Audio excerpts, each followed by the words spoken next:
Welcome in to Duval Daily, presented by GenJag.com. I'm Jordan Lugo. Thank you so much for tuning in on a Victory Monday edition of the show, Monday, January 9th, and we've got some news. Your Jacksonville Jaguars will be hosting the Los Angeles Chargers on Saturday night, 8:15, TIAA Bank Field on NBC.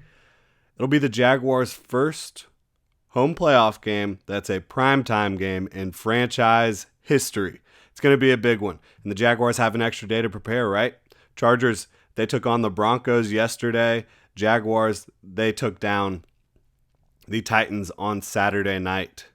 It'll be the second bout between Doug Peterson and Brandon Staley this year. The Jaguars took their show on the road to Los Angeles in Week 3 and absolutely pounded the Chargers into submission. The Chargers were dealing with a lot of injuries at that point. Justin Herbert was just coming off the rib injury, so different Chargers team that you're facing this time, right? It'll also be Trevor Lawrence versus Justin Herbert 2.0. These are two of the very best young quarterbacks in the game, bar none. And it's going to be really exciting to see both of them on the same field yet again. And this time it'll be here in Jacksonville where, 70,000 faithful will be able to cheer on the Jaguars and also just have a little bit of a treat between two really, really great young quarterbacks. The Chargers, as I mentioned, they faced the Broncos this past weekend, despite that game not meaning anything for their season in terms of getting them a better seed or anything like that. The Chargers, they decided they're going to come out. They played their starters. Justin Herbert played a lot of that game. Joey Bosa and Mike Williams both went down in this game. They both had to exit the game. Now, we've seen that or heard from Lindsey Theory that Mike Williams and his back spasms, MRI was negative, so they expect him to be ready to go against the Jaguars. Haven't heard about Bosa. Lost a couple other guys in that game too. So the question is, why was Brandon Staley playing these players in a meaningless football game when the playoffs are the very next week? Certainly some interesting decisions there from Brandon. The Jags, like I mentioned, they are coming off a massive win. It was in primetime at home against the Titans, their arch rivals, and the Jags. It was a win that they needed to get into the dance. At the time, they didn't know if they could sneak in as a wild card or not, but they ultimately needed that win to get into the playoffs, and it gave them the AFC South crown for only the second time in franchise history. They're the AFC South champions here. And look, the Jags won with defense and special teams in this one, while the offense struggled to put up points. I've gone back and evaluated this game a little bit. Trevor Lawrence played better than you probably remember. There was some errors that happened around him and some of his own misses, certainly the one to Zay Jones in the end zone. I think if he completes a pass or two here or there, certainly, like I said, the one to Zay, this game is remembered a bit differently because he did make some absolutely incredible throws. I thought the offensive line, for the most part, did a good job throughout this game. Late in the game, fourth quarter, the Titans' defense energy just kind of ramped up a little bit, and it looked like the Jaguars were struggling to match it on the offensive side of the ball, but that's where the Jaguars' defense and special teams came in. They were fantastic for the Jags, and the reason the Jags won this football game, punched their ticket into the playoffs. It was Josh Allen, Tyson Campbell, Corey Peters, Foye, a whole bunch of people, Devon Hamilton, Roy Robertson-Harris, making plays out there. Rayshon Jenkins with a forced fumble, a strip sack of Josh Dobbs that gave Josh Allen the opportunity to go get a scoop and score. It was a great defensive performance.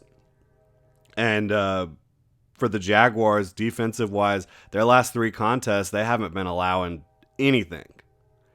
Thing about it is, it's been against three teams and three quarterbacks that probably won't be starting next year. Talk about Josh Dobbs for the Titans. Talk about Davis Mills for the Texans. Zach Wilson for the Jets. The Jaguars, what they've done the last 3 weeks has been impressive, but it hasn't been against a big boy NFL offense or coach. So I think that this test, hosting the Chargers Saturday night, is going to be a really fascinating one for Mike Caldwell and for this defense.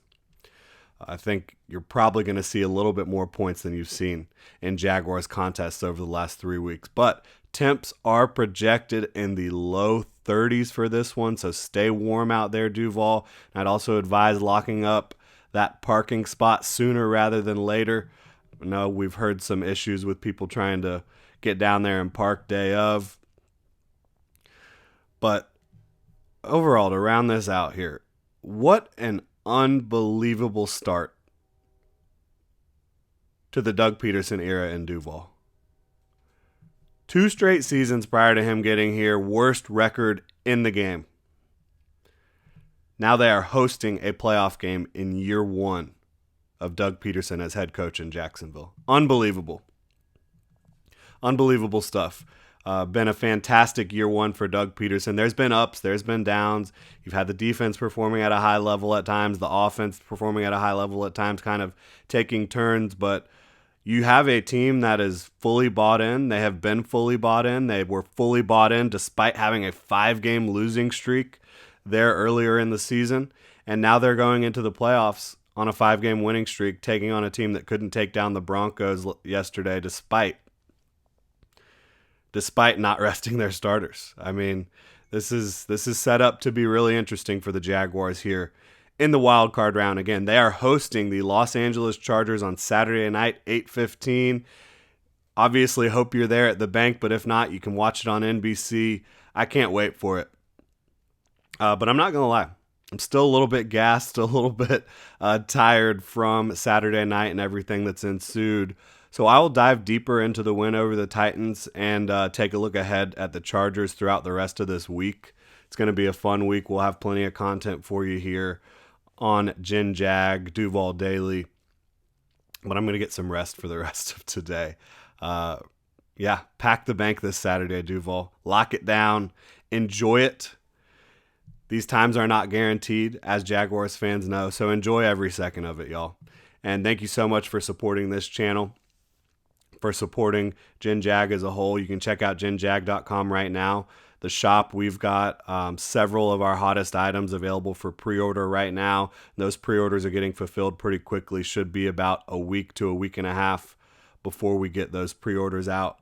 The It's Always the Jag shirts are coming out as well. Those will be shipped this week. All the pre-orders for the It's Always the Jag shirts will be shipped this week. So, again, thank you so much for your support, Duval. Couldn't be doing this without y'all. Means the world. I'm fired up for the rest of the week, but it's time for me to go get some rest. Y'all have a good one.